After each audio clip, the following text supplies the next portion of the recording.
შეხვედრა იყო საკმაოდ ხანგრძლივი, თითქმის 3 საათი გაგრძელდა, 2 საათი და 55 წუთი. განხილული იქნა ფორმატი იყო თავიდან მე ჩავატარე მოკლე პრეზენტაცია მიმდინარე პროექტების შესახებ. ძირითადი შეხვედრის ძირითადი ნაწილი ეძღვნებოდა კონკრეტულ კითხვა-პასუხს.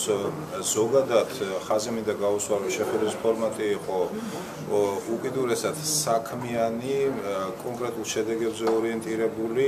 განხილვის თემები იყო როგორც საზოგადოების, ასევე პარლამენტის კომიტეტის მაღალი ინტერესის საგანი და მთლიანად მე ამ შეხვედრას ძალიან პოზიტიურად შევაფასებდი, იმიტომ რომ იყო კონკრეტული პრობლემური საკითხების განხილვა, ანალიზი და დაგეგმა. ეს დასახელების არსებობს გარკვეული დასახელების და ჯგუფების მედიკამენტები, რომლებიც მიეკუთვნება როგორც ფსიქოტროპულ, ასევე ეგრეთ წოდებულ პრეკურსორებს, ანუ რომლებიც ექვემდებარებიან გარკვეულ რეგულაციებს მათი რეალიზაციისას.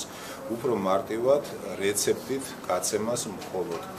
ჩვენ რეცეპტების ინსტიტუტის შემოღებას არ ვაპირებთ, ეს დიდი ხანია არსებობს და ეს მედიკამენტები ისედაც რეცეპტით უნდა იყიდებოდეს. საქმე იმაშია, რომ ამ წესის დარღვევის გამო სანქციები არის იმდენად მცირე, რომ სამწუხაროდ სააფთიაქო დაწესებულებები ხშირად არ ღვევენ და ასე ვთქვათ, ურჩევნიათ რომ ეს მცირე ჯარიმა გადაიხადონ, ვიდრე უარი თქვან ამ მიმართულებაზე, ასე რომ ჩვენ რეცეპტების შემოღებას არ ვაპირებთ, ეს შემოღებულია, ვაპირებთ სანქციების სისტემის გადახედვას მათი გამკაცრების. სანქცია რა ტიპის იქნება ეს ფულად ჯარიმა, თუ რამე დამატების მექანიზმი? სანქცია იქნება მზარდი, გამოიხატება როგორც ფულად ჯარიმაში, ასევე საქმიანობის ლიცენზიის დროებით შეჩერებაში.